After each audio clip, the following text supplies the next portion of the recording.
All right, my friends, welcome into episode 282 of the Leaning Into Leadership podcast.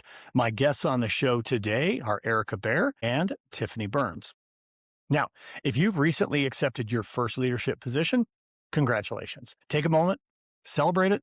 You've worked incredibly hard to get here. And then take a deep breath, because very soon you'll discover that leadership isn't just about vision statements, staff meetings, or walkthroughs. It's about the conversations you didn't see coming, the interruptions that will consume your calendar, and the constant challenge of deciding what deserves your attention. The leaders who thrive aren't the ones who have all the answers. They're the ones who prepare well, surround themselves with great people, and approach every challenge with intention instead of reaction. And that's exactly what we're going to dive into today. Now, before we do that, I want to take a moment and thank our sponsor, Hey Tutor. You see, at Hey Tutor, preparation is at the heart of everything they do. They're more than just a tutoring provider. They are a true partner for schools, committed to helping every student succeed. As an NSAA badge recipient for high-quality tutoring, Hey Tutor delivers personalized literacy and math support that closes learning gaps and produces measurable results. And just like great school leaders build systems that help teachers and students thrive, Hey Tutor provides districts with the targeted support and consistency needed to create lasting academic growth. To learn more about how Hey Tutor is helping schools across the country create better outcomes for students, visit the link down in the show notes or go to heytutor.com. Now, let's talk about one of the biggest transitions in education, going from teacher to leader, and how you can navigate the tough conversations, protect your time, and build a leadership career that's intentional from day one. Let's get into this conversation with Erika Bear and Tiffany Burns. I'll see you on the other side. All right, my friends, welcome back into the show. Today, I've got two fantastic educators here having a conversation with me. And we're going to talk, and we're going to really lean into more than just talk. We're going to lean into those early career leaders, those of you that maybe are just now finding out you've landed your first administrative gig, and very soon the excitement is going to wear off and the terror is going to start to settle in. And we're here to help you through that and to coach you through a couple of maybe some of the things that might end up taking away some of your time or taking up a lot of space in your brain so that, hey, you can go and have as successful of a first year as possible. So before we do all of that, Erika Bear, Tiffany Burns, welcome into the Leaning Into Leadership podcast. Well, thanks so much for having us. We're thrilled to be here. Thanks, Darrin. Excited to chat with you this morning. Yeah, absolutely. So let's do this real quick around the horn. Quick introductions for my listeners and for my viewers on YouTube who maybe don't know Erika and Tiffany. Share a little bit about yourselves. And Erika, we'll go to you first.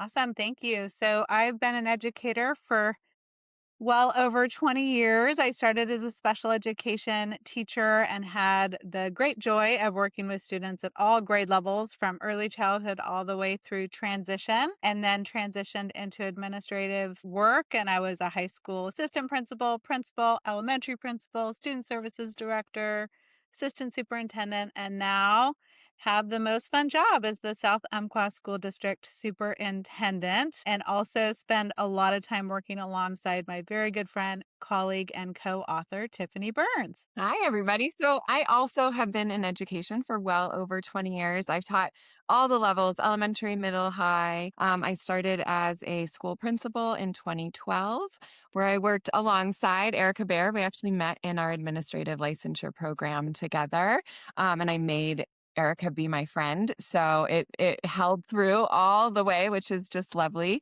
We also had the really great fortune of being hired as first year administrators in the same district. And so that was pretty fabulous to be able to lean on her all the way through.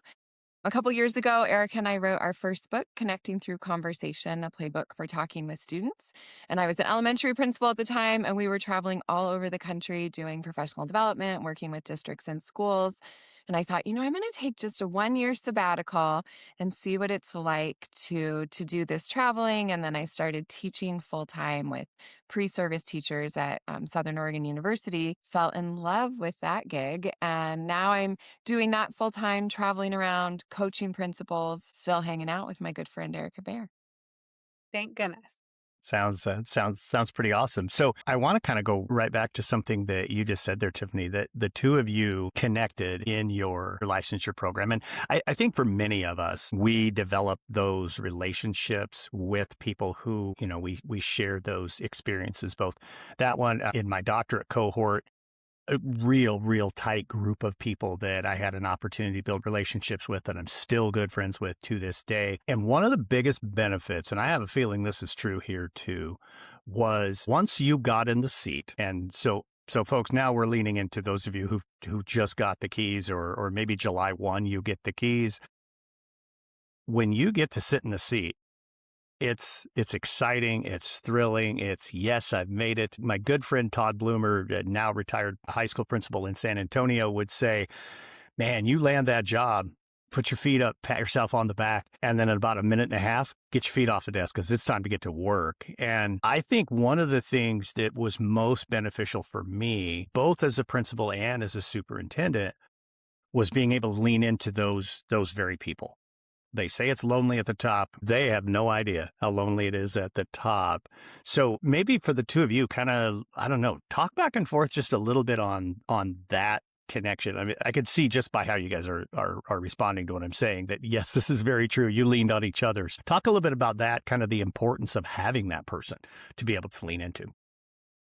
Well, it's huge. I don't think I could have made it. I think we did the math. We've been doing administrative work for 15 years now, and that first year, it's exactly like you said. We're so excited. And then it takes about 5 minutes. And for me, it just turned to like terror. Like, what am I going to actually do? Right? Like, how is this going to work? And luckily, Tiffany and I had really connected during that admin program. And it was a phenomenal program. And we are still connected to a lot of people who we were in that program. We talked to one of them yesterday. And so building that network of support is so critical, and then be intentional about it. Like Tiffany and I, we had at least monthly dinners where we would get together. And I mean, it was also just like a support network of like, are you doing okay? I'm doing okay. We're going to make it next thing. But also we would problem solve through the stuff that was really hard. We would kind of try and help each other figure out how to figure out that next challenge, that next conversation, that next hill to climb. And without that support, without that phone number, I don't know how that would have gone. So really encourage people to find their people. Absolutely. Well, and I just think so much it's having that confidential person that you can actually talk to about the situation, that that's going to, again, hold that in confidence, that's going to be supportive. But also, I really appreciated having a thought partner and someone that would challenge my thinking. So I'm thinking about in this way, I need a different perspective, or literally, could you please challenge my thinking on this, Erika? What do you think about this? And there were so many times that we would change our minds after meeting together and talking something through, change our own minds, change each other's minds. And then also, those tough conversations are the ones that, I mean, this is why we wrote our most recent book, A School Leader's Playbook for Tough Conversations.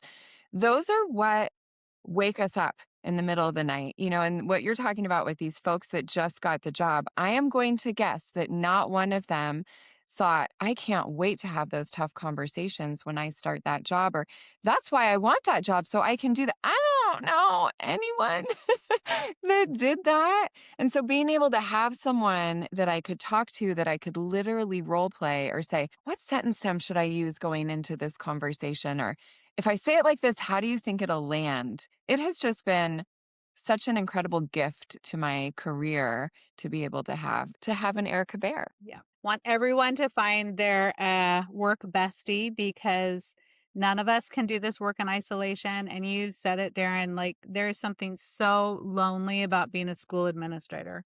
There's so much that only you can hold. You can't talk about it with anyone else in your building. There's no one else who's taking the same kind of brunt force as everyone else when things don't go quite right, or when there's a challenge that walks in the building, and it's lonely. And so you have to be intentional about building a network of those folks. Even if you're, I worked at the high school level for a number of years, and so having an administrative team is such a gift. And when you're the principal, it's still not quite the same. And if you're an elementary principal or you're a sole administrator in a building, you have to find those folks because um, it's hard, it's challenging, and it isn't work that should be done alone. School leadership is not a solo sport, and you can't do it without a team. Yeah, absolutely. You guys, just listening to you two talk, I'm going back in my mind. Yeah, I started my school administrator career in 2006, and my high school principalship, I think it was 2011, was when I took that role. Superintendent 2017. When I moved from AP to principal, and I was shocked at this. Two of the members of my team that I stood shoulder to shoulder with as APs, now I'm their supervisor. And what people don't understand sometimes is that dynamic changes. The principal that hired me, that I followed in that role, said it extremely well. He said, you were one of them. Now you're one with them. And that is something that I think a lot of people need to think about, because you're right. You have to have your peeps. You have to have somebody you can pick up the phone and call and say, everything you guys just said. And sometimes this was one of my favorite parts of it. Everything you guys just said, 100%. But my best friend to this day, we met on New Teacher Day in 1995. He's now a retired school superintendent, but through our principal times, we went through our principal program together, like the two of you, and even into our superintendent times. It was at least once a week. One of us was calling and saying, okay, you cannot top this one. You just have to share, right? And you can't share with others, and not like to make fun of the situation or the people in the situation, but just to, I have to tell someone about this, and it helps you process it just as much. So those things are just so super valuable, to be able to do that and to just have those conversations around all the stuff. But I want to go back to something, Tiffany, that you said, and you are absolutely correct. Man, I've worked with so many administrators around the country, and I have yet to find anyone who said, bring on the hard conversation, bring on the mad parent. Just like nobody says, hey, bring on the emails. Can't wait for that. Can't wait for the long meetings. Nobody goes in to be an administrator for that reason. But the reality is you are going to have tough conversations. A high school principal here in Nebraska yesterday, somebody I've gotten to know over the last couple of years, sent me a text late in the afternoon yesterday. Had to put someone on administrative leave. It's the first time that he's done that. And he said, that was the hardest thing I've ever done as an administrator. And I had to do it a handful of times. I can tell by the way you two are shaking your head, you've done it as well. So let's lean into the playbook for school administrators on having tough conversations. And I'm thinking even from before the conversation even happens all the way through it. So you two wrote the book. I'll let you guys run with it. Whoever wants to go first, let's coach some folks up on how you get prepared for this. I think the first thing is get prepared. We should, as much as we can, we want to walk into these conversations feeling ready, because we are going to worry about them. They are going to cause us some anxiety. They may even keep us up at night. And for us, we really focus on the idea that action is the antidote to anxiety. And so if we can take a minute, write out some of the key pieces that we need to pay attention to, go through the planning steps, and we have on our website as a free download our planning guide that we use to get ready for these tough conversations, because being intentional about thinking through some key ideas will make the conversation go so much better, and it will also build your confidence walking into it, even though it's not going to be easy and we don't have control over the outcome and we can only do so much. If we know we've done everything we can to walk into it ready, prepared with all of the information we need and in the right mindset, then we know we have a much better chance of success. Well, there's so many parts too that we're thinking about. So in that planning guide, Eric and I are talking about thinking about the location, where to have the meeting, the method of communication. As folks that are, and Darrin, I know that you fall into this category as well, but as folks that are good communicators, we are sometimes in charge of communication cleanup as well. And the amount of times that I have had to step in and clean up some kind of communication because someone has sent an email that should have been a phone call or that should have been a sit down meeting is significant. And the thing is, it's oftentimes it's because the person doesn't want to have the conversation anyway. They just think, let me just get this out. I'm going to send this email, and you can't read nuance. You can't read tone. Yeah. And none of those pieces. And so we're Right. thinking about, there's so much. What's the timing? When do you send the invitation? How do you end the meeting? What specific information do you need to come prepared with so that it'll have the outcome that that you want, or the outcome that you need? What are you specifically going to say, and how are you going to say that so it lands? Because I don't want to spend all this time feeling anxious or having just a lot of nerves around this conversation and then have the person leave and the message didn't land, or I didn't actually say the thing that I needed to say. And Yeah. for me, Go ahead. I'm sorry.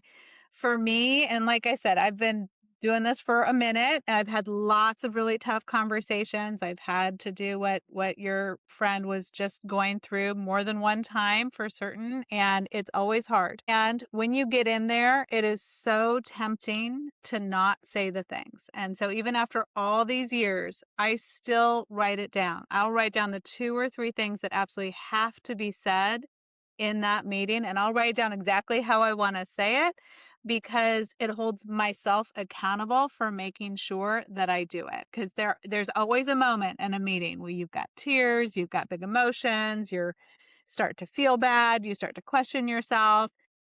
And you have to really go back to when you were clear-headed, when you were getting ready for this. These were the things that you knew had to be communicated. And it's unkind for both you and the other person if you are not clear about the purpose of what's going on, right? If we stepped into this meeting because we care about the students, we care about the school, we care about the educator that we're talking with, we care about the caregiver who's working with their child, right? We care about these people. That's why we have to have this conversation. And even though it's not going to be fun, we better make sure it's at least effective. Like, we have to make sure that we've gotten our message across. So we really encourage people to write it down. I still do it. It still helps me. I walk in with my notes and I'm ready to go. I think one of the big things that I heard you say, and I'll say this somewhat tongue in cheek, but also very seriously, especially for those of you who are just getting into the role.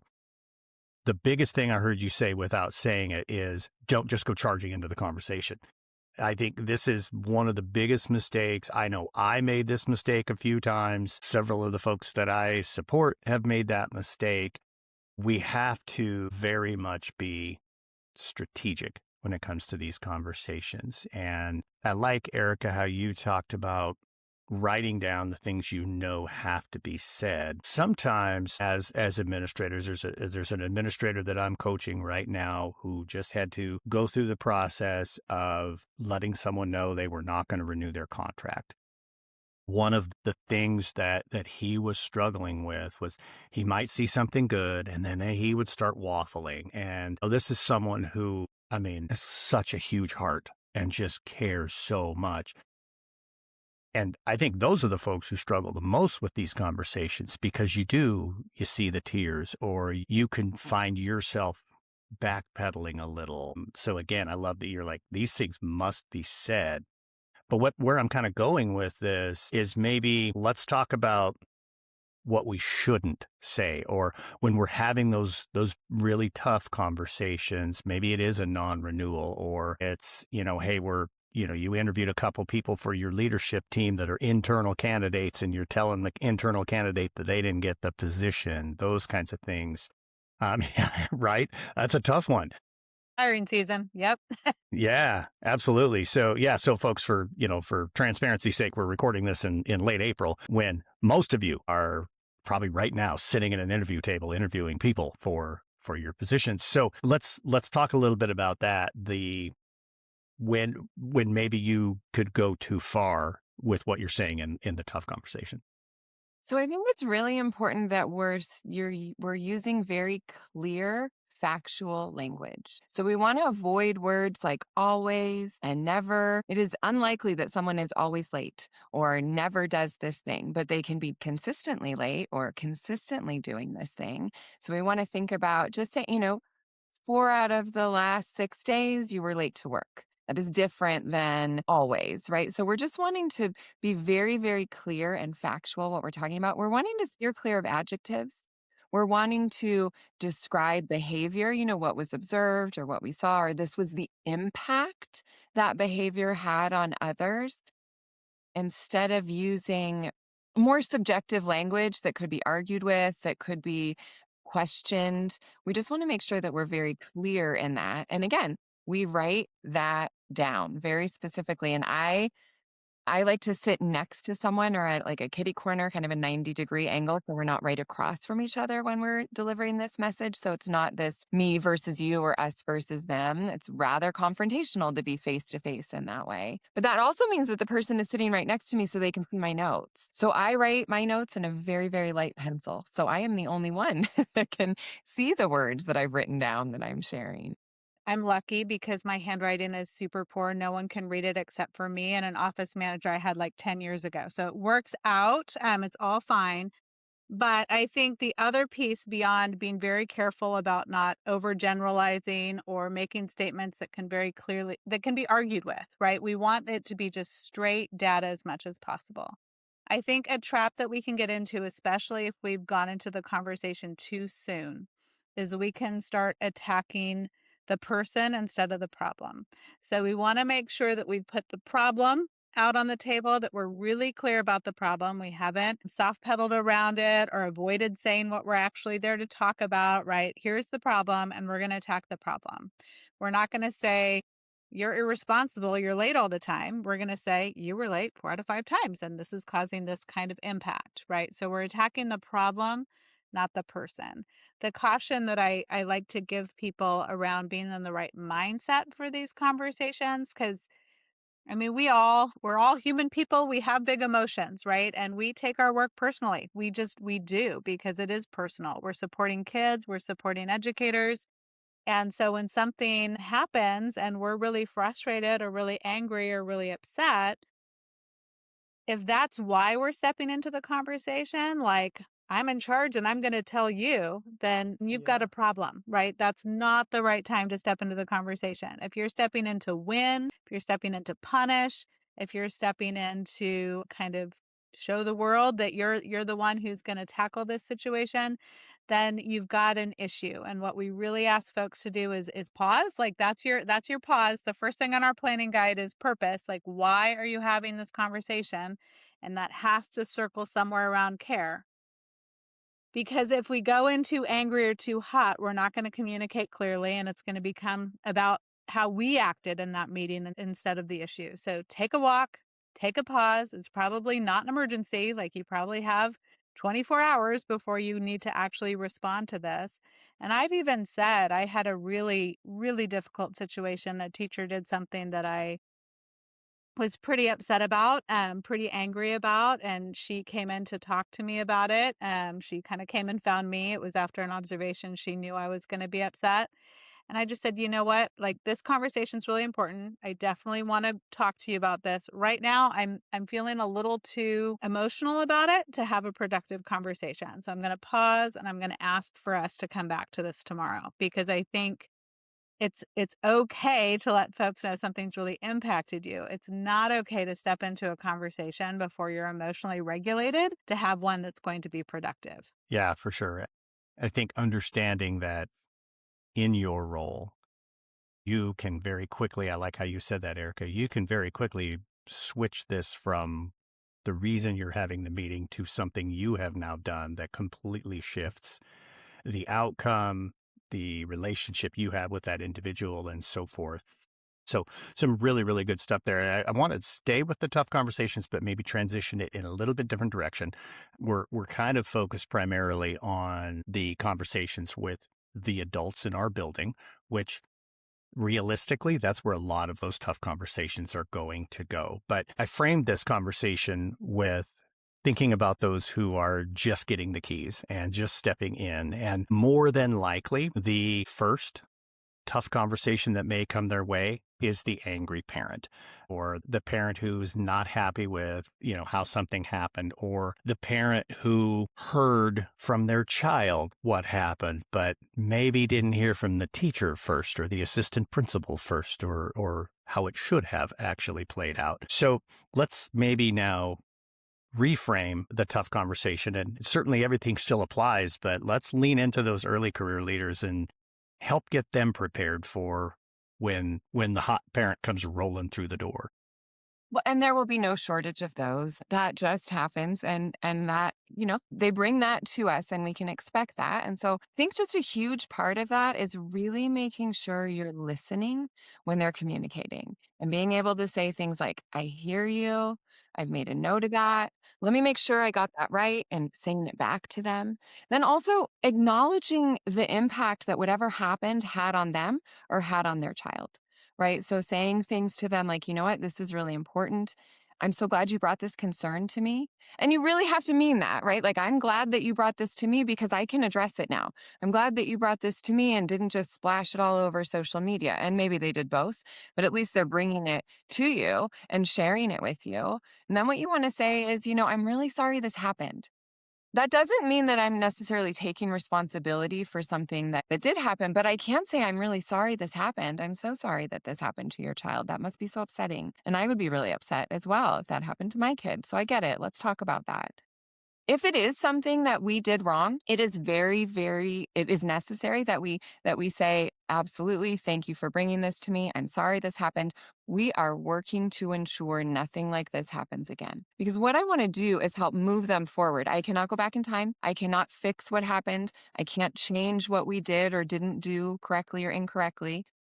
But I can move things forward and I can change things moving forward. And letting somebody know that I'm taking it seriously and I'm going to make sure that that doesn't happen again, that really helps them see, okay, this is really upsetting. And I hear that you really are trying to make it different. The other piece that you mentioned, Darrin, is maybe their child has told them something that is completely inaccurate, or maybe they've heard something from someone else that isn't true, or they read something online and it could not be further from the truth. We don't want to say, well, your kid's lying, or that's a complete inaccuracy. We don't want to say that, right? And also, they're very escalated. And so if we tell them that what they're really upset about is not at all what happened, that is also going to be upsetting to them because then there's some embarrassment. So we recommend tucking this into your back pocket and saying, you know what? I would be so upset too if that's what I was told. If that's what I thought happened, I would be really upset. Give that a beat. And then, I'd like to share with you a little bit more context. Let me talk to you about what happened here. And can I share with you what the adults had said? And what you're doing is really acknowledging and validating that, yes, you heard this thing and you were upset about it. Also, that's not exactly accurate. And I'm going to help shed a little bit more light on it. I think the other thing that can be super helpful with working with caregivers, everything that Tiffany just said. First, we have to listen. We have to acknowledge. That's 90% of de-escalating someone who's upset or frustrated, is for them to just know that they've been heard and that you are listening to what they have to say. And then we want to really focus on the idea of partnership. We're going to use words like we and together, and we're on the same team. We both want the same things. We both want to make sure Johnny feels safe at school. We both want to make sure that Johnny is successful in making friends. We both want to make sure that Johnny enjoys going to his math class every day. We both want these things, right? We are always on the same team. We always want what's best for the student. And the disagreement is almost always in how we get there, right? How are we going to get to whatever that goal is? And so if we can point out that common interest, if we can really hang out in this idea that we care about your kid so much, like we care about your kid, we like your kid a whole lot, and we're on the same team. We're going to figure this out together. I think that's such an important perspective. And early on in my leadership career, I don't know that I necessarily always took that perspective. And sometimes it takes a little bit of learning. Sometimes it takes you tripping and falling in order to maybe get yourself reframed back into that right mindset of, hey, we really are all in this together. We are, trying to do what's best for your child collectively. That's a really important point. I'm really glad that you brought that up. Let's maybe pivot in a little bit different direction here, because I've got you guys. I got to ask, there's going to be, for every new leader, there are going to be those things. I call them the time bandits, the things that just steal your time, just pull you away from what you want to do. When you sat in the interview chair, new administrators, I'm talking to you right now. When you sat in the interview chair, you said things like, I don't want to forget what it's like to be a teacher. I want to be a servant leader. I want to be in classrooms helping my teachers. And then the school year starts, and the next thing you know, you haven't been out of the office in 4 days. You're constantly, chasing around trying to do things. Number one, give yourself a little bit of a break if that's what happens, because it's normal. But there are ways, there are techniques you can use to get back your time. And the number one stealer of time is hey, Tiffany, have you got a minute? You're going to hear that. Hey, Erika, I just need to touch base with you really quick. Man, folks, I used to get trapped by this constantly. I've got some systems for it, but I know you guys have some systems. So I want to listen to what you guys have shared or what you guys have to help these new administrators not get pulled into the quicksand. Well, the truth is when they ask, and they always ask, do you have a minute? They never mean that. No one ever means a minute. They don't. Nobody really means Right. that, because if they just meant a minute, they'd ask you the quick question. That's should be a little flag for us. But what we really like to say, especially if you don't have a minute, right? You do not have a minute, and you don't have the minutes that they're actually thinking about. And in your head, you're like, no, I have 0 minutes. I have negative minutes. I'm already late to this other thing that I'm supposed Right. to be doing. What you do not want to say to them is, no, I don't right now. So sorry, I don't have time. Because what they're hearing is, you're too busy for me, or I'm not a priority to you. And that's not what you mean at all. You want to make sure that you're not getting derailed with, the things that you really are prioritizing. So we suggest, again, some real sentence stems that you can just, again, tuck those into your back pocket of just, you know what? And Erika says this, I love it. Erika says, you are worth so much more than a minute. Let's schedule a time that we can sit down together and really talk about this. Or, this conversation, I can tell this is really important. I want to make sure that I give it the time it deserves. Let's schedule some time, now that we can actually sit down and have that. Or this is just too critical to be rushed, and I want to schedule time when we can problem solve together. The trick with that is that you cannot just put them off and not have the time, right? Like you can't say, let's talk about it later, and then not circle back. If you do that, you have completely eroded trust. People are not going to trust you. So you have to actually circle around to it. But that lets them know, I'm taking you seriously. This is a priority for me. Let's do this at a time when I can give it my full attention. It also, if the conversation is going to be fraught, if it actually is kind of a big deal, it also buys you some time to prepare. But to Tiffany's point, you do have to actually schedule it. So depending on your system, and I know for early administrators, they're going to be figuring this out.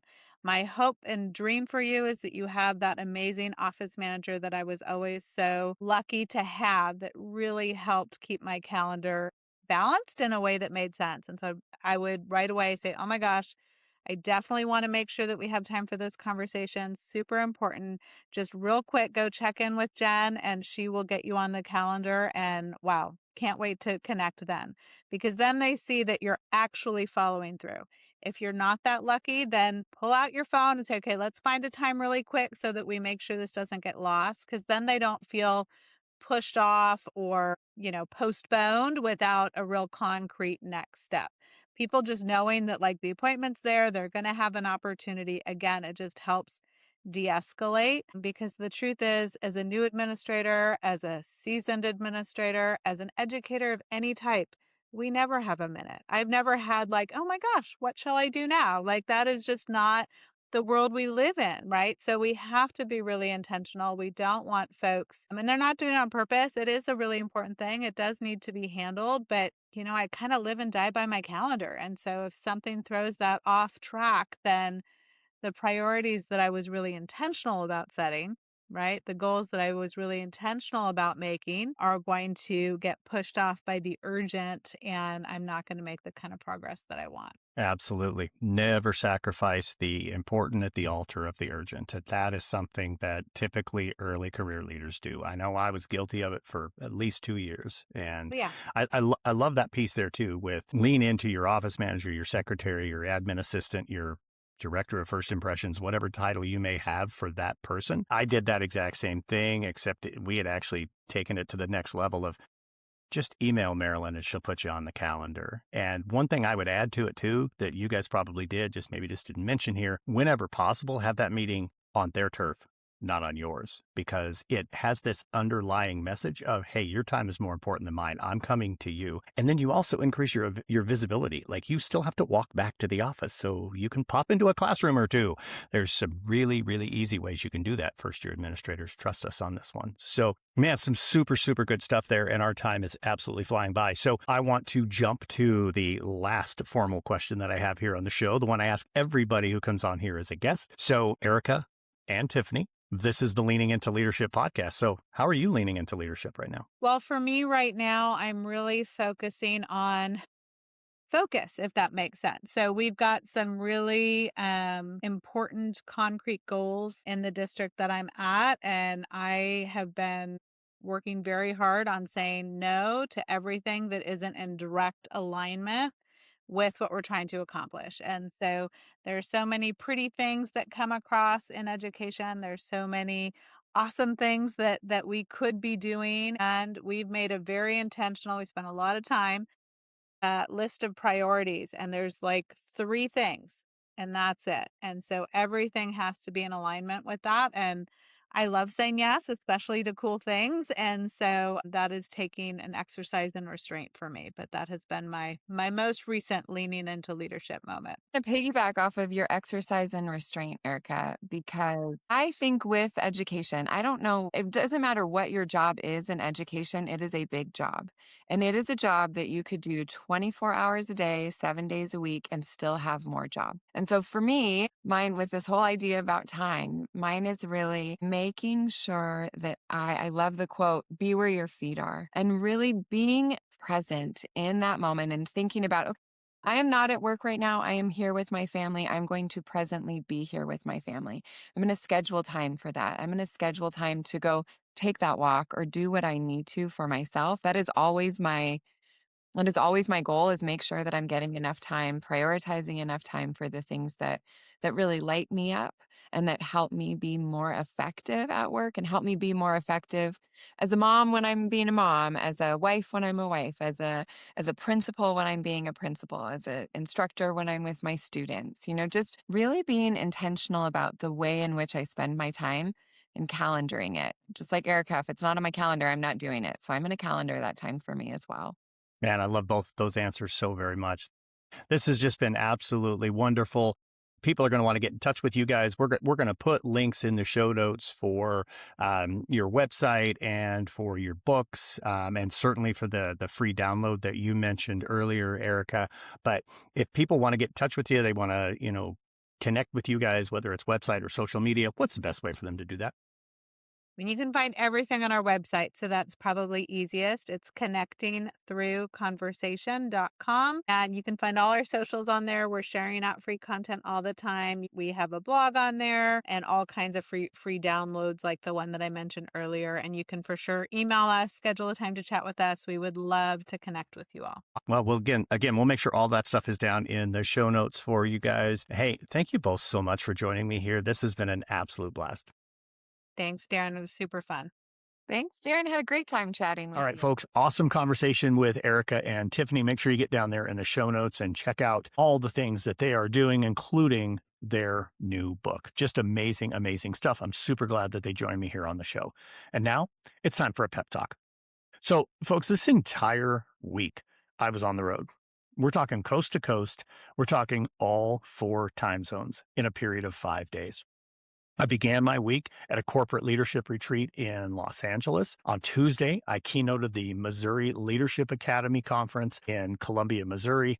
And then Wednesday and Thursday, spent my day working with leaders in Orange County schools in Orange, Virginia, just continuing to work hard on developing the systems, the procedures, the processes that are going to continue to set them up for further success in the future. And I had so many takeaways from this week, but the one that I want to dive into here in the pep talk came from a conversation after my keynote Tuesday in Columbia. Now, one of the things that I talk about in my keynote, where I'm really focusing on helping leaders get out of the cycle of chaos and really be much more clear and much more intentional, is the idea of servant leadership. And more importantly, how servant leadership has kind of morphed into something that it really is never intended to be. I talk in the keynote about how servant leadership is not about doing for everyone else. Because honestly, that's one of the number one traps that pulls us into the cycle of chaos. This belief that we have to do for everyone and that we have to take everything off their plate and do for them as much as we humanly can. See, that's not what true servant leadership is. True servant leadership, honestly, is empowering others to do for themselves so they no longer need you to do things for them. After the keynote, one of the individuals who was in the room stopped me and talked with me about how powerful that piece was and about how their views align very much with mine on servant leadership. We're in a time of year right now for most of you, especially those of you who are school leaders, where you're planning and preparing and thinking about the year to come. One of the things I want to challenge you to think about, and that's really the purpose of today's pep talk, is to think about how you can lean in to others, not to do things for them, but to empower them to do for themselves. That's the challenge for you this week, folks. Thank you so much for joining me here on the Leaning Into Leadership podcast. As always, rate, review, and subscribe. That's what drives the algorithm. That's what gets Leaning Into Leadership in more people's ears and on their YouTube screens. So get out there, have a road awesome week.